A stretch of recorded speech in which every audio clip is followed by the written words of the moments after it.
Aqua. Report was that $9 billion is lost yearly to illegal mining. And CBN Sunday. If you know something of this nature is happening within your community, why didn't you raise an alarm? On the front page review. YouTube, you can also call into the studio at 0700 010 961 961. And aside joining us on YouTube, especially if you are traveling outside the shores of the country and you do not have access to YouTube, you can also join us on Radio Garden as we are there. Access to YouTube, you can also join us on Radio Garden as we are there as well, and get to listen to all the programs we bring to you day in, day out. Media and publicity Ajuri Ngelale. Tinubu will depart Abuja to Ethiopia today, and the theme of this year's summit is Educate an African Fit for the 21st Century, building a resilient education system for increased access to inclusive lifelong quality and relevant learning in Africa. So right now, our president will actually join other African leaders in a high-level meeting on institutional reforms of the African Union. Part of the things they are going to talk about is peace and security system within the African region. So looking at this is a good one. Our president has actually jetted out, but trust Nigerians to also have their reservations about the president traveling. Some said it was a week ago. He just came back from France. From a private visit, which he went, and at least he went for 2 weeks. And tell us where he went what the to. private visit was about. And of course, now he is jetting out. At least this one is an official visit. We know what it is for. Simeon, does it matter if it's an official visit or not? Tables with other African countries. Do you get my point? At the end of the day, you need to have your house in order so that whatever you are even bringing to the table, right, it would make sense. If you don't have your house in order, what then do you bring to the table?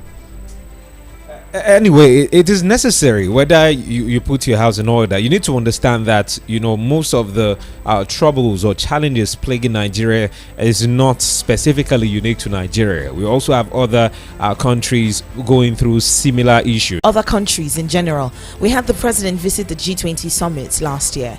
I mean, what fruits did we reap from that particular visit? We've seen the president travel for several summits and conferences here and there. What does it translate to the Nigerian people, the Nigerian populace? Do we still have the insecurity choking us left, right, center? Do we still have food insecurity as well? Do we have inflation?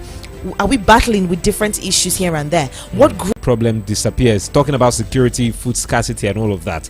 We just believe the problem disappears. Talking about security, food scarcity, and all of that. We just believe that this administration are going to do all they can to ensure that Nigerians benefit or enjoy the dividends of democracy, because that is what we believe we practice in this climb. So I don't want to overflog this issue, but the point is, before the president went ahead to announce subsidy is gone, if he had had all these meetings that he's now having, if he had had all these meetings to project, what did he think when he said the subsidy was gone? Not prematurely announcing subsidy is gone. Anyway, moving on to another headline here. The president and governors meet over food crisis as emirs and NBA lament hardship. Tinubu and governors meet over food crisis as emirs and NBA lament hardship. The Northern Traditional Rulers and the NBA, the Nigerian Bar Association, on Wednesday decried the hardship in the country precipitated by the fuel subsidy removal, which had resulted in higher transport costs. And the Katsina State Governor Diko Radan, an aide to the Governor Nasir Idris of Kebbi State, confirmed the planned meeting with the president. This session is coming a few days after the governors elected on the platform of the People's Democratic Party compared Nigeria's economic situation to that of Venezuela, a South American country in the throes of hyperinflation, escalating starvation, disease, crime, and high mortality. We've seen Nigerians, even in Lagos, we saw the protests in Lagos, we saw that in Kano and Niger State as well, where citizens came out and said they do not even have foods to eat, and now they are now protesting. It is expected. It will only take a senseless leader or a leader who doesn't understand the plight of his people to just see Nigerians threatened to protest, some even protesting. The point we're trying to make with all of this is that let them tell us strategies they are going to address this. Enough of the meetings, enough of roundtable conversations, enough of president meeting with governors and traditional rulers. Tell us, what are you doing to address this? Are you releasing grains to farmers? Are you checking the national intervention plans, which he said would go a long way to help the residents of the state stay afloat? The biting effects of the country's struggling economy, occasioned by the rising inflation and currency devaluation. Abiodun revealed that the intervention was a direct reaction to the fact that the government was never oblivious or insensitive to the hard times Nigerians are going through. The governor said that the intervention plans would cover education, health, distribution of food, as well as the grains, which is much needed by the poor. At this point in time, Simeon, are we going to see just distribution, equity, justice and equity in the distribution of these grains? Are we not going to see a situation where people are hoarding these grains? Yeah. I will borrow the word from Alhaji Muhammad Sahad Abubakar, who is the chairman of Northern Traditional Rulers Council and also the Sultan of Sokoto. He made a salient remark while talking about the food shortage and some of the interventions made by the nation. We saw grains nation. We saw grains, food items being released to some House of Representatives members and legislators so that they can actually distribute to those they represent. And at the end of the day, the person kept it and said they would distribute it on their birthday, making it seem like they are the ones who is providing this for Nigerians. Yes. And still within this nation, we saw how thousands of Nigerians burst into the federal government warehouse, looting in domain, Gary, rice, and of course even the trying to reach out to Rufai at this point in time, but join the conversation. We're live on YouTube. It's at Voice of the People 96.1 FM. Voice of the People 96.1 FM. Good morning to you, Mr. Rufai, and thank you for joining us. God bless you. Good morning. Okay, let's talk about the recent developments of the president, where he has actually had a meeting with the governors and they've decided to release about 42,000 metric tons of. There needs to be seen where we. All right, Mr. Rufai, the president is set to leave for the AU summit in Addis Ababa, Ethiopia, later today. At this point in time, just what are we supposed to expect from the president? Because this isn't the first time he's visited a couple of summits and conferences that are supposed to be for the betterment of Nigeria. So what are we supposed to expect? Access to Rufai Oseni. Let's talk about the drama that is happening in the country right now, with Nigerians calling on the federal government and also some calling for the sack of the Minister of Power. Where it is said that electricity subsidy no longer sustainable. This is according to the federal government. Okay, he's back. Good morning to you. Yes. Thank you so much. As I was saying, the president is able to solve all his own local. The president is able to solve all his own local problems. The mouth to talk on an international scene. Shouldn't we focus on our own growth and development to ensure that we even stem the tide of inflation, stem these issues that we are facing right now before we can even go on an international scene to have conversations? I mean, the truth about it, those people are right. Because when you look at it, the external policy has a lot to do with your own internal policy. If you are not doing it, how push your way externally? We are at the time where I don't address the concerns. Have a big cost of living crisis. And that's we need to look. Okay, Mr. Rufai, apologies, we can barely hear you. The network is pretty acting up this morning. We are actually straining our ears to figure out what you're saying. I will try to reconnect with you in a bit. Let's try to get the network or the line sorted out, as soon as possible. And electricity. So the power minister has been. Sorry. Go ahead. Yes, go so the ahead, Power please. Minister has been lamenting about the electricity subsidy and how it's risen to about 3 trillion naira this year, and how we should change this particular subsidy on electricity model to another cost-effective tariff model. The problem right now, Mr. Rufai, is what exactly is the problem of electricity in our country? Because first of all, this To be able to ramp up our distribution mechanism, but that's not the case. It's also very difficult. Three, there's also sabotage. Most of the electricity we also generate can be generated by gas. We use gas, but there's also sabotage across the gas lines. And paying for gas is always very difficult on the part of those that ought to pay for it. So there are multiple problems. This was the same Power Minister that said not quite long that, we will keep electricity tariff intact. But when he sees the bill now, he's saying, okay, to remove electricity tariff. But it have increased. So it's just an all-time low for Nigeria. Power costs have increased, all the power bills have been increased. It's just a very sad time for the country.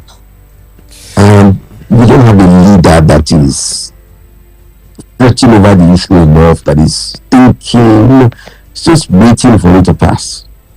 I'm sorry, with due respect, we don't have a leader that is, how can we solve it? Talking to the people, it's just sad. Okay. Corruption, pure and simple.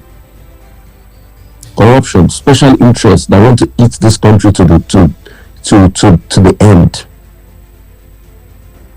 And it's that same corruption that will not give you accountability or not make you ask about the data. Countries have energy subsidy one way or the other, but how is it sustainable? Because of corruption and production. On ours, corruption destroys everything. Okay, seeing that, why is that? There's a pure mix of gas. So gas even takes a bigger bulk, really. For instance, I know Egbe has a gas, station, apart from even the thermal station they have in Egbe. I know Sapele has a gas component to it, So, apart from the thermal stations, there's still a gas component. But it's just a way of asking the questions that we don't ask, I would have said, can we use nuclear? But I'm very about accidents. I'm very careful about how we're going to manage it effectively. And we use geothermal. So there are many energy sources. It's just about having like a viable energy mix, But I think, I don't know, the environmentalists are going to say, refine the environmental implication of mining coal again and all of that, because we saw what's happened in Enugu and some other parts. But it's all about getting a viable scheme. But there are many energy sources, but we must have a mix. Apuro will want to come and defend its position, but there's a lot of things that have happened in the Labour Party, that as time goes on, there will be more clarity. But the party is already well on implosion. That's the problem with Nigeria. It's not only Labour Party, every political To the Labour Party, there have been even there were cases of Labour Party still in court, especially when it has to do with leadership, and the case of Peter Obi even amplified this more. Yeah, so those cases now became very pregnant. You know what he's got to say, about situations, things. But the Labour Party is just like every political party in this country. We all see them. As long as they're politicians, they always play their games. Now, looking at this, we understand they are politicians. What is the role of Peter Obi in all of this? But I'm not literally the treasurer that's been suspended now said that by them. I say, I didn't buy this property, I didn't do this and all of that. Secondly, Abu should be able to tender his statement of account or do like an asset declaration before he became leader of Labour Party. I mean, before Peter became to Labour and after Peter became, and that's after the last chairman died of Labour Party, because he was not a candidate for his own interests. In the case of what happened, in the case of McGiff in Jos, what happened in that case, and also in the case of Ebonyi State. So there are many things he needs to come and clear himself of. Because these are the allegations people leveled against him. Anyway, they've not been proven. They can only be proven in the court of law. But also in the court of public opinion, you need to talk about it. But these are serious matters. So I don't count like how many issues now, like plenty issues on ground. So I mean, they just show that the cookie crumb is in political, but it's not only Labour Party. It happens in all the political parties. All the political parties. All right. That's but I have to go, guys. You know, I have to still honor this Farmer Hill Health. So I have to go. I bless you guys. Okay, thank you so much. Farmer Hill Health. So I have to go. I bless you guys. Okay, thank you so much. Made by Arabambi, accusing Abure of financing terrorism in the country. We're going to play that as well during the course of our conversation, so you get to listen to this. And probably when we get to talk to Larry Ogwego as well, who'll be joining us in a bit, he'll actually, throw some light on the drama happening with the Labour Party at the moment. This is the Front Page Review right here on Voice of the People 96.1 FM. Remember, we are live on socials. Feel free to join the conversation. We're live on with Mr. Larry Ogwego. Stay tuned. Today's sun is so hot though. So what are you waiting for? Get the authentic taste of creamy cold berry ice cream. To order online from Gariki, call 090-8831-5907. Guarimpa 090-8831-5907. Mapex drums, Ashdown bass combos, just to mention but a few. We offer flexible payment plan handled by our financial department with 24/7 customer care support system. You can visit our website on www.iruka.com to avoid buying fake products. You can also visit our showroom at number 36 Lagos International Airport Road beside Golden Tulip Hotel. Iruka, never settle for less. I'm coming in. Now you can enjoy the original, controversial, heated, thought-provoking. Catch Rufai Oseni. Came here to misrepresent the facts today as regards subsidy removal. Kesire Aqua. report was that $9 billion is lost yearly to illegal mining. And Simeon Sunday. If you know something of this nature is happening within your community, why didn't you raise an alarm? On the Front Page Review, weekdays at 7:15 a.m. Now you have a voice.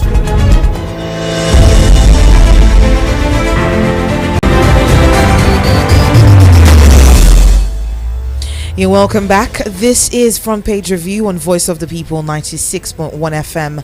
My name is Gesire Agua. And of course, I am Simeon Sunday. Welcome back to the show. And talking about the conversation for today, I'll be joined by Larry Ogwego in a bit. Oh, he's here. Good morning to you. Good morning. Good morning. It's my pleasure, Simeon Sunday, to be with you this morning. Question a lot of Nigerians are asking, which way for the Labour Party? Are they still formidable as they were last year during the national elections in the country? But before we get your opinion on that, let's get to take a listen to what Arabambi, the factional national publicity secretary of the Labour Party, had to say about Abure and the accusation he made against him. They have all this thing to himself. The Fidelity bank account 41,500 52,398. Zenith Bank 1213-704059 should be investigated by the authorities. This is where foreign donors donated money for Labour Party, which they are now using to fund the stabilization project of Nigeria, to cause violent overthrow of civil administration, and also to fund terrorism. Find out if these allegations will hold any water. The truth is that our politicians play dirty. We need to also have that at the back of our minds when we try to digest some of the information they give us. They play very dirty.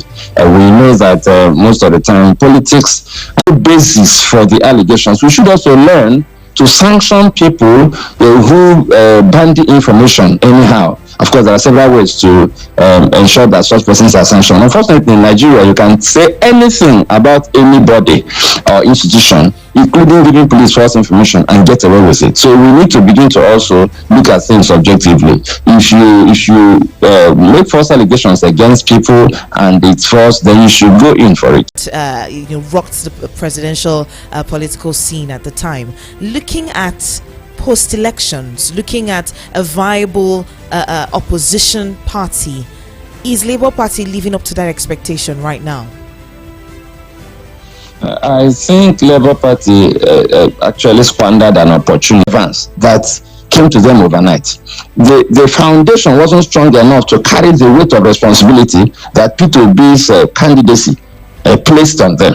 And of course, the walls started cracking. When we have leaders who lead on the basis of principle, who really promote transparent leadership principles, we won't have all these allegations and stories. The truth is that more often than not, our political parties have these cracks because they are not run professionally. We have a P2B who has demonstrated over time that he is more or less scandal free. Can you imagine that in all of the scandals, none of them actually hauled any mud at P2B? And some of them even said, in fact, almost repeatedly, that he tried to intervene, but he was rebuffed. He tried to intervene. So it tells you that there's something that is missing, something very precious that is missing in our political leadership space, especially leadership of political parties. And it's because we have political parties that don't function well that we throw up leaders that are clueless. Please, your take on this. One of the challenges we have in Nigeria is that we like just copying what is happening elsewhere.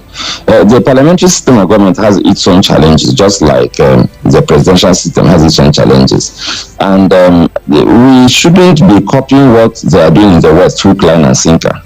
I think we need to sit down, for instance, and say it's not to just copy things and our presidential system. Nigeria in the earlier years ran through the parliamentary system where we had prime ministers. So when I said we are copying, let me explain what I mean by copying. We have reached a stage as a nation where we should be able to sit down, and even if we want to look at the parliamentary system, money and promises and horse trading.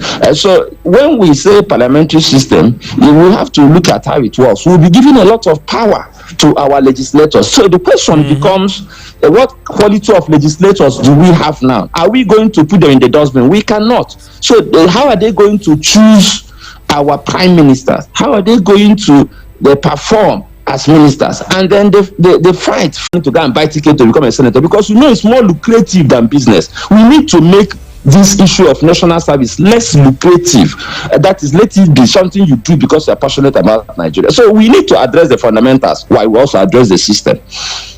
Okay, we know that looking at this, when you want to compare the time before now, the time preceding after our independence, of which we had Tafawa Balewa as our prime minister, when you compare the 6 years in which we had a prime minister and you compare the truth of the matter is that cutting that, because what is the problem we have now is that we have extravagant politicians. That is the truth. I'm not saying that on paper the cost of governance will reduce, because a lot of the things that happen under the presidential system won't be happening under the parliamentary system. The parliamentary system is more cost effective. But if you have an extravagant person, no matter the system you give the person will still waste your money. Of course, we had our famous groundnut pyramids, which actually was a tourist attraction in those days in Kano, right? Today, what do we have? We destroyed that spirit of people fending for themselves, competing in a healthy way, and then bringing things to the center. That is, bringing your taxes and all of that to the center. What we have today is basic gradually and make it, and you, the person that gave it to you, say, wow, is it the same car I gave you? Give a bad driver a good car, he will wreck it. In 6 months, you won't recognize the car. So we need to also talk people. We talk systems. We talk all kinds of things. We don't talk people in this country. We need to fix ourselves as a people. We are not doing well. Nation newspaper. The report dated November 30, 2023 was submitted to both chambers of the National Assembly through the clerk. And of course, the report said the last time the CBN recorded an inflow of recovered funds into the Federation account was December 2015. And it also said that the recovered funds stolen goods. So in Nigeria, we have the phenomenon sometimes of stealing stolen funds. The truth is that this concept of recovering money is good. But the situation where the money is recovered, and we don't have clear parameters for administering recovered for social impact project. No, you don't do that. You have to bring in the money into the system and then do the needful. What is the needful? Budget how to spend the funds. We are in a democracy where you don't have the right to spend funds without budgeting. That is wrong.